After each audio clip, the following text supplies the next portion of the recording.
안녕하십니까. 오늘도 좋은 날 주신 하나님께 감사드립니다. 오늘은 자기 통제 두 번째 시간입니다. 이것은 앞에서 전 인격을 다스리는 사람의 영에 대해 이야기한 것과 모순되는 것이 아닙니다. 왜냐하면 사람의 영이 그 사람을 지배한다고 말할 때는 영이 직관적으로 하나님의 뜻을 알게 되어 하나님의 뜻에 따라 그 사람 전체의 의지를 포함한 그 사람을 다스리는 것을 의미합니다. 반면에 의지가 사람을 통제한다고 말할 때는 의지가 하나님의 뜻을 따라 그 사람의 전체, 즉 영을 포함한 전체를 직접적으로 통제한다는 의미입니다. 경험상으로는 이 두 가지가 완전히 일치합니다. 잠언서 25장 28절에 자기의 마음을 제어하지 아니하는 자는 성읍이 무너지고 성벽이 없는 것 같으니라. 이런 말씀이 있습니다. 지금 한국 그 전반적인 지금 사회적으로 지금 일어나는 일일 겁니다. 지금 이제 언론에 드러나는 부분만 이제 뭐 사회적인 지휘자 지도층에 있는 분들이 지금 드러나고는 있지만 지금 한국 사회가 완전히 이게 뭐라 그럴까 포장지 같은 데 딱 가라앉아 있던 이 것들이 지금 드러나는 거예요. 왜냐하면 이거 드러나는 것들을 이제 앞에 방송에서도 잠깐 제가 말씀을 드렸지만 우리 믿는 자들 특히 영적으로 관계하고 영적으로 살려고 영의 사람으로서 지금 현재 있는 사람 이런 분들이라면 그 바라보는 관점을 어느 관점에서 보아야 된다고 저는 보느냐면 물론 영적인 관점에서 이야기하는 거지요. 지금 그런 이야기를 하는 분은 웃고 지금 현재는 어떤 상태라고 볼 수 있느냐면 육신적이고 욕망적인 정도 수준의 윤리 도덕 수준에 지금 머물고 있다고요. 물론 사회니까 거기는 사회니까 윤리 도덕을 주장하고 윤리 도덕을 기준점으로 삼을 수 있지요, 당연히. 그런데 어떤 일이 일어나든지 간에 좋은 일이든 간에 그런 일이든 간에 그 일에 우리 영을 추구하고 영의 사람으로 되고 하나님의 성령님과 교통하자고 하는 우리들은 어느 것을 늘 생각을 하고 그 관점을 늘 지켜봐야 되느냐면 어떤 관점에서 보아야 되냐면 영적인 관점을 보셔야 된다는 거예요. 윤리나 도덕 수준에서 멈춰서는 영의 사람은 안 되는 거예요. 그러니까 그러면 기독교인은 하나님 믿는 사람은 윤리 도덕도 아주 낮은 없는 사람을 이야기하냐? 그게 아니에요. 굳이 용어를 만들어 써서 여러분들한테 말한다면 기독교 윤리와 기독교 도덕이 있다고요. 세상 윤리와 세상 도덕이 있다면. 근데 세상 윤리와 세상 도덕은 어느 정도 선에 멈춰 있느냐면 꼭 맞을 건 아니지만 예를 들면 쉽게 이해하기 쉽게 여러분들한테 말씀드린다면 뭐냐면 보이거나 들키지 않으면 괜찮은 거예요. 윤리나 도덕은. 세상 윤리 도덕은. 근데 기독교 윤리의 도덕은 어느 정도냐? 보이지 않을지라도 잘못하면 안 된다 이거예요. 그러니까 세상 윤리 도덕은 세상 법은 빨간 신호에 아무도 웃고 보는 사람 웃고 그러면 지나가도 아무 문제가 없어요. 근데 영의 사람은 기독교 윤리와 도덕은 어느 거냐면 빨간 불에 지나갈지라도 성령님께서 책망을 하심이 성령의 책망하심이 있어요. 그렇기 때문에 안 보여도 해야 되는 거예요. 안 보여도 지켜야 되는 것이 그러니까 격이 다르지요. 한 차원이 우위란 말이에요. 그러면 지금 이 사회의 많은 지금 쪽에서 여러 분야에서 지금 이제 들불같이 지금 막 불이 붙어 일어나는데 이게 어떻게 이제 이걸 다독거려 질는지 저도 그건 모르겠습니다. 아마 이거 쉬운 일 아닐 수 있습니다. 그러나 어찌됐든지 간에 결말이 나겠지만 이걸로 어떻게 해야 되겠습니까? 근데 어쨌든 심각한 지경에 지금 빠져들고 있는 거예요. 지금 그동안 한국은 어쨌든 맞든지 틀리든지 이건 하나님의 관점에서 영적인 관점에서 맞지 않지요. 여자들은 남자보다 한 칸 밑에고 그 다음에 그런 게 지금도 엄연한 현실로 작용하고 있지 않습니까? 아니라고는 하지만 결과로 볼 때, 나타나는 결과로 볼 때 그게 현실이 사실이잖아요. 그런 사회에서, 그런 세상에서 그동안 쭉 수십 년을 한국 사람들이 왔기 때문에 이런 성폭행 문제 같은 것이, 이 미투 운동 같은 것이 드러나게 된 거예요, 이제는. 근데 사실은, 그럼 이웃나라 일본은 어떠냐? 일본은 여러분 그런 거 없잖아. 미투 일본에 나오는 거, 전 모르겠어요. 뭐, 일본 뭐 글도 모르고 방송도 볼 줄 모르니 뭐 확인은 안 해본 거지만, 일본서 나왔다 소리는 저도 못 본 것 같아. 근데 일본은 세계에서 유일하다잖아요. 성을 산업화한 나라. 그러니까 일본은 언론이고 뭐고 사회 전반적으로 그 부분에 대한 거는 논외로 친다고요. 따지지 않는 거예요. 거기는 뭐 말도 못 하잖아요. 뭐 성윤리라고도 할 수도 없지요. 미안한 말이지만 뭐 동물들이 하는 그 쾌락을 위해서 동물적인 수준에서 움직이는 거라고 해도 사실은 저는 크게 틀리지 않는 것 같아요. 저 성관계 문제에서만은 너무 문란하잖아요. 그러니까 이제 나라서도 하다 안 되니까 그걸 산업화를 한 것 같다 그런 생각을 하는 거죠. 근데 지금 한국도 어찌됐든지 간에 잘못된 문화, 사회적인 흐름이 지금까지 잘못되어 있던 것들이 이제 지금 밖으로 드러나는 거예요. 그러다 보니까 뭐 한국식으로 말하면 갑질하는 거 많이 나왔잖아요. 남자가 은연중에 갑질을 하잖아요. 그러니까 아직 결혼도 하지 않은 상태에서 뭡니까? 데이트 폭력이 그렇게 많다고 그러잖아요. 데이트 폭력에 지금 보통 큰 문제가 아닌가 봐요. 나도 왜 그게 큰 문제라고 생각을 했느냐면 지나가다 보니까 파출소 앞에 크게 플래카드가 써 있어요. 데이트 폭력 신고센터인가 뭐 이렇게 써놓은 거예요. 나 그게 무슨 소린지를 몰라서 데이트 폭력이 무슨 소린가 하고 쳐봤다고 내가. 그랬더니 이제 서로 이제 결혼하고 이제 맘 맞추고 뜻 맞추고 하는 상태에서도 그렇게 이 무지막지한 폭력이 발생을 하고 있는 게 현실이라니. 이게 여러분 우리가 어떤 걸 봐야 되냐면은 뭐 남자가 무슨 뭐 여자를 어떻게 하고 이런 문제라고 보면 안 돼요. 왜냐 이 방송을 최소한도 보는 사람들 같으면 이건 영적인 관점이거든. 영적으로 이게 있을 수 없는 일이에요. 왜냐하면 이게 그런 일들이 나타나는 그 본질이 어디서 출발하는지를 우리가 이 분별을 해봐야 되는 거예요. 할 줄 알아야 되는 거예요. 여러분 그게 뭐 저 성적인 문제가 나타나서 뭐 한국 교회에 내놓으라는 그 목사님들 진짜 막 총회장님들까지도 막 이런 분들까지도 어느 순간에 여자 문제로 잘못돼서 교회 떠나게 되고 교회를 문을 닫는 경우도 나타나고 그러잖아요. 이런 부분에 대해서 아무렇지도 않게 쉽게 생각하면 안 된다는 거예요. 이게 뭐냐면 사단이 장난하는 거예요. 절대 그분 목사님들이나 그분들이 평상시에 무슨 윤리도덕도 못 지킬 정도로 문란한 수준에 있는 그런 분들이라서 그렇게 살던 분이라서 그렇게 뭐 여자 관계가 갑자기 불거졌다? 저는 그렇게 보지 않아요. 그분들 훌륭하신 성직자님들이에요. 그런데 그 순간에 딱 타고 들어오는 사단이 딱 육신의 욕망을 딱 자극할 때 호딱 넘어가는 거예요. 순간에. 속이고, 또 여자는 또 여자대로 또 작용을 하기 때문에. 그 또한 사단의 도구로서 하니까. 그러니까 그분들이 순간에 넘어지는 거예요. 순간에.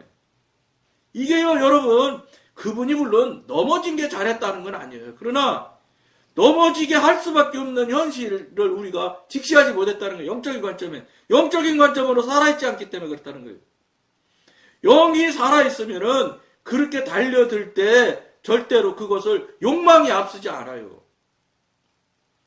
이거 하나님이 보실 때 이거 합당할까? 이러면 벌써 그거는 진 거예요, 사단이. 사단의 꾀로 지금 속이고 넘겨뜨리려고 온 거 아니에요? 근데 딱 정체가 드러난 거란 말이에요. 이거 사단이 하는 거네? 나눠 넘겨뜨리려고 하는 거네? 이걸 안다고 그러면 절대 넘어갈 목사님이 어디 있겠습니까? 근데 그걸 순간 놓치는 거예요, 순간 놓치게 마귀가 장난을 하는 거예요. 그게 이제 아주 소소한, 아주 작은 부분의 예지만 한국 사회가 너무 그런 일들에 만연해 있었다는 거예요. 사실이에요. 여러분, 내 딸은 안 되는 거예요. 내 딸은. 예? 그런데 술집 가보세요. 여자들. 저 남자들. 젊은 여자 찾잖아. 내 딸은 그런 짓 하면 절대 안 된다고 생각하면서. 그러면 자기도 거기 가서 그 여자를 찾지 말아야 되는 거거든. 근데 이런 앞뒤가 전혀 맞지 않는 모순 속에서도 아무렇지도 않게 세상이 다 그런 거지. 여러분, 이것이요, 얼마나 사단마귀가 교묘히 우리들을 속이고 속이는지도 모르게 속이고 있는 걸 여러분들이 아셔야 돼. 이걸 이 얘기를 들은 여러분들이 가만히 한번 생각해 보세요. 정말이네. 내 딸은 안 되는데 남의 딸은 괜찮아. 이게 이 세상이 이렇게 됐다고. 이게 왜 그렇게 되냐? 사단이 장난해서 그런 거예요. 영적으로 살아있질 않기 때문에, 깨어있질 않기 때문에, 영적인 관점에서 보질 못하기 때문에, 사람이, 욕망이, 욕심이, 돈 주고 하는데, 공짜도 아닌데, 이래가면서 홀딱 넘어가는 거예요. 속는 거예요. 지금 많은 부분이 있습니다. 왜냐, 좋은 학교 1등 해야 되는 것, 직책을 높이 올라가야 되는 것, 유명해져야 되는 것, 돈 많이 벌어야 되는 것, 이런 것들을 다 사단마귀가 지금 집어넣는 갖가지 음식 재료를 넣고 지금 볶고 끓이고 달구는 거예요, 지금. 그 중에 하나가 지금 미투 운동으로 드러나는 거예요. 그럼 우리 영적인 관점을, 영의 삶을 살려고 하는 우리는 어떻게 해야 되겠어요? 이걸 관점으로 해서 다른 걸 볼 줄 알아야 된다는 거예요. 우리가 이렇게 해서 안 되겠다. 이게 지금 여러분, 지금 다른 부분, 그냥 재물 욕심, 그거는 목사님들이 복복 해가지고 교회가 기복주의가 완전히 기복주의로 빠져들어 있잖아요. 목사님들이 그렇게 가르치는 걸 이게 잘못된 오도란 말이에요. 잘못된 길로 이끌었기 때문에 이게 지금 한국 사회가 이렇게 망가진 게 이제 어느 부분, 한 부분이 좀 조그만 부분이 하나가 지금 드러나 있는 거예요. 그거 하나 드러나는데도 이렇게 나라가 들썩들썩할 만큼 시끌시끌해요. 이러니 우리가 정말로 신앙생활 수십 년을 해온 상태 이런 거를 다 처음부터 한번 뒤돌아본다고 생각할 때 온전할까요? 여러분, 그런데도 여러분 아무렇지도 않다고 그냥 성령님과 교통하든 관계가 안 되든 나는 괜찮다 하실 것입니까? 이거 보통 문제가 아닙니다, 이거. 그리고 이 시대에 이런 미투 운동이 나타나는 게 여러분 사단이 일으켰다고 생각하세요? 절대 아니죠. 자기가 만드는 작품인데 자기가 스스로 그게 잘못된 걸 까겠어요? 이건 하나님의 섭리 안에서 하나님의 은혜로 지금 까지는 거예요. 안 되겠거든. 그러니까 하나님이 보다 안 되니까 이거 뒤집는 거라고 저는 봐요. 사단이 지가 다 씨 뿌려놓고 만들어 놓은 걸 사단이 드러날 리가 있어요. 이때 그러면 우리는 어떻게 해야 되겠어요? 이런 현상과 상황을 바라볼 때 우리가 정말 정신 차려야 되는 거예요. 이거 우리 정신 안 차리면 어느 옷에 죽는지도 모르고 죽어요. 잡혀가는 거예요. 심각하게 우리 생각하는 여러분들이 돼야 됩니다. 영적인 부분을 생각하지 않을 수가 없는 거예요. 세상 드러나는 일로 그냥 객관적인 입장, 제3자 입장 정도 수준에서 그 드러나는 현상들을 바라보실 것 같으면 이거는 신앙인이라고 말할 수가 없지요. 더군다나 신령한 영성인이라고 영의 사람이라고는 절대 말할 수가 없어요. 영의 사람이면 영의 관점이고 하나님의 관점에서 그런 부분에 대한 것을 바라봐야 되고 또 정확히 적용을 할 수 있는 우리들이 그런 삶이 돼야 됩니다. 그렇지 않으면 여러분 언제 넘어질지 감당 못하는 거예요. 여러분들한테 다행히 마귀가 그런 유혹에 쓰러뜨리고 넘겨뜨리려고 하는 유혹이 없었기에 망정이지. 여러분 앞에 똑같은 유혹이 있다고 쳐보세요. 안 넘어질 수 있을 것 같습니까? 100에 99는 넘어질 거예요. 이게 우리 현실이 왜 그런지 아세요? 조금 전에 말씀하신 대로. 이거 어떤 현상이 드러났을 때 욕망으로 치부를 해버리거든. 아, 사람이 그럴 수도 있지. 이게 여러분, 자기가 자기에게 너무 관대하면은 안 된단 말이에요. 냉정해야 돼요. 그래도 넘어지는데, 그래도. 심각하게 한번 우리가 생각하고 돌아보는 계기가 돼야 될 겁니다. 두 번째, 앞에 방송에서 첫 번째 얘기고, 두 번째, 자신의 마음과 그 밖의 혼의 기능에 속한 모든 것, 모든 생각은 온전히 의지의 통제를 받아야 합니다. 즉, 방황하는 생각들을 하나씩 점검하여 모든 생각을 사로잡아 그리스도에게 복종케 해야 하고, 고린도후서 10장 5절, 또 위의 것을 생각해야 합니다. 골로새서 3장 2절 말씀입니다. 세 번째, 자신의 육신, 사람의 몸은 그 사람의 도구로 사용되어야 합니다. 결국 그것이 주인이 되어 무절제한 구습이나 정욕의 지배를 받아서는 안 됩니다. 그리스도인은 의지의 힘을 빌어 자기 육신을 통제하고 억제하고 다스려야 하며, 그로 인해 그의 육신이 하나님의 뜻을 행하는 데 방해가 되지 않고 온전히 순종하는 도구로 사용될 수 있도록 해야 합니다. 고린도전서 9장 27절에 내가 내 몸을 쳐 복종하게 함은, 이런 말씀이 있지 않습니까? 이거 피가 나도록 나 자신을 쳐서 이 복종을 이겨야 된다고 성경에 말씀하잖아요. 그럴 만큼 마귀 사탄이 정말로 집요하게, 진짜 앞에 방송에서 누차 말했지만 지긋지긋하게 공격합니다. 근데 더 안타까운 건 지긋지긋하게 공격하는 마귀가, 그 지긋지긋한 마귀가 공격도 한번 받아보지 않으면서 신앙생활하고 있는 성도님들을 뭐 무슨 일이에요? 그럼 대단한 복을 받은 걸까요? 아니죠. 그 사람들은 공격할 필요가 없으니까 공격을 안 하는 거예요. 아, 자기 편에 있는데 뭘 공격해. 놔두면 다 내 건데. 그러니까 공격 안 하는 거예요. 공격 안 받고 그냥 아무렇지도 않게 순리롭게 살아왔다? 지금 뭐 직분도 높고 뭐 교회에서 별일 이것도 저 일 다 한다? 재산 돈이나 좀 있고 자녀들도 잘 되고, 이거 이 말만 들어보죠. 여러분, 복 중에 복 받은 사람 아니야? 그건 영적인 복을 안 받은 것이라서, 육신의 복만 받은 것이라 그거는 소용없는 거예요. 그럼에도 불구하고 하나님과 교통교제 성령님과 관계가 열려 있다면 그러면 얼마나 좋겠나요? 근데 그런 분들이, 하나님과 관계가 열려 있는 분들이 드물어요. 자기 착각에 나만큼 순리롭고 편리롭고 축복받으며 살아온 사람이 어디 있어? 자기 착각에, 자기 착각으로, 자기 사랑에, 내 사랑에, 자아 사랑에 빠져서 살아가고 있는 거예요. 그분들은 미안하지만 천국 못 가요. 내 맘대로 살았는데 천국을 어떻게 가요? 하나님과 관계가 없는데. 성도의 의지가 일단 완전한 자기 통제의 상태에 이르게 되면 그는 자신의 어느 부분에 의해서도 방해를 받지 않을 것입니다. 왜냐하면 그는 하나님의 뜻을 알게 되는 순간 즉시 그 뜻을 수행하기 때문입니다. 하나님의 계시를 실행하기 위해서 성령과 사람의 영은 둘 다 스스로 통제하는 의지를 필요로 합니다. 따라서 우리는 한편으로는 하나님과 연합하고 다른 한편으로는 우리의 전 존재가 우리에게 복종하도록 그것을 통제해야 합니다. 이것은 영적 생활의 필수 요건입니다. 여러분들이 지금 일어나고 드러나는 이런 현상들을 여러분들이 지금 바라보고 있고 우리가 그 안에서 살아가고 있잖아요.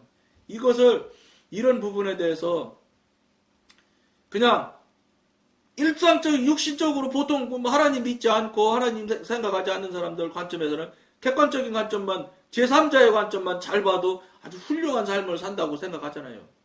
그 수준에 멈춰 있으면 안 된다는 거예요.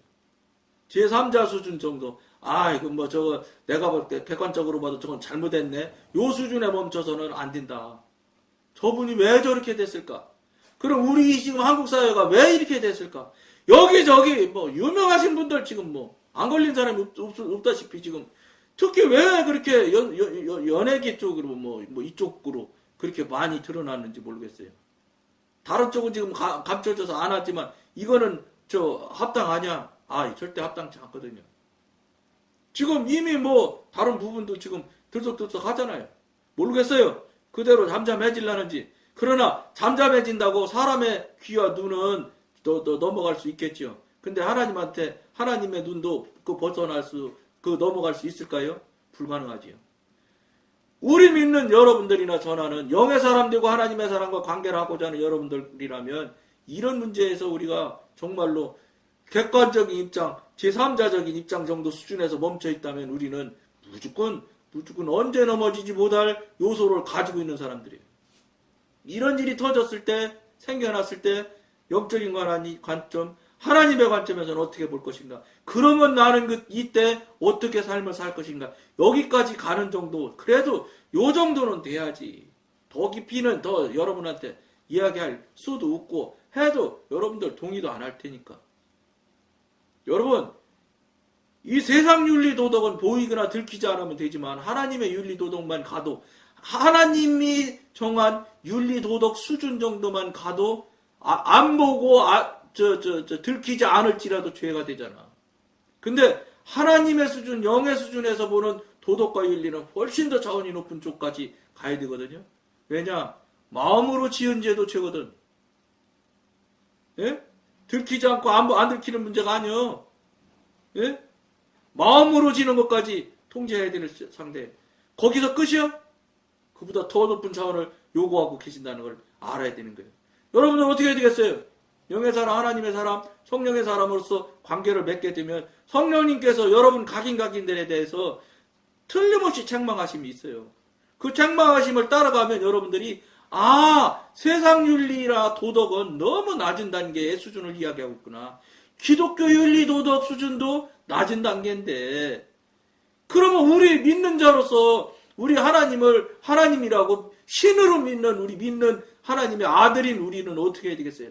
훨씬 높은 경지의 윤리와 도덕의 삶을 살아드려야 되는 거예요. 근데 과연 하나님의 말씀대로 하나님의 사람이란 사람들이 과연 지금 현재 옳게 살고 있습니까? 안 살잖아요. 믿는 자들이 지금 바르게 사는 사람이 과연 몇 프로나 됩니까? 말로만 믿잖아요. 말로만. 머리로만 믿잖아요. 행동하지 않잖아요. 삶을 살지 않잖아요. 여러분, 살지 않는 신앙은 죽은 신앙이에요. 말로 하는 신앙은 앵무새도 말은 따로 사잖아. 여러분이 혹시 내가 지금 말로만 하는 신앙, 머리로만 생각하는 신앙에 있다면 여러분 이 방송 보시고 그냥 계시면 안 되는 거예요. 꼭 그렇게 사시가고는 신앙이 아니에요. 자기 만족을 자기 위로만 받는 거예요. 자기가 내 이만큼이나 하니까 위로를 하는 거예요. 자기가 스스로. 어리석은 거지요. 이게 정말로 어리석은 현실인 거예요. 이것이 여러분 구원의 문제로 간다, 죽고 사는 문제로 가는 관점에서 바라보면 끝나는 거예요. 하나님과 무관하고. 왜냐? 그런 분들이 하나님과 관계가 되는 사람이 없어요. 그러니까 성령님과 교통교제를 안 하니까 경험이나 체험이나 성령님과 관계하는 것에 관계하면서 나타나는 은사, 능력, 체험, 경험 이런 것들이 하나도 없지요. 없어요. 아버지라고 하면서 아버지랑 대화 말 한마디도 안 해보고 아버지라고 그러고 50년 동안 아버지라고 아버지 뭐 달라고 할 때만 뭐 되게 해달라고 할 때만 아버지. 여러분들이 그 아버지라면 맨날 아들이 맨날 와서 자기 필요할 때만 와서 아버지 하고 달라고 할 때만 아버지 그러면 여러분들은 그 아들이라고 여러분 생각하실 수 있어요? 그런 행태로 지금 한국교회 교인들, 성도들이 다 그렇게 하고 있어요. 근데 그것이 잘못됐다고 말하는 목사님이 없어요. 이게 그러니까 한국교회가 그 삶을 사는 교인이 없지요, 당연히. 안타까운 사실. 어쨌든 여러분들 한번 이 지금 사회에 지금 이 문제가 이게 드러나고 난리 나는 이런 부분에 대해서 그럼 우리는 어떻게 해야 될 건지를 한번 돌아보는 기기점을 만들 것을 권해드리면서 오늘은 여기까지만 하겠습니다. 감사합니다.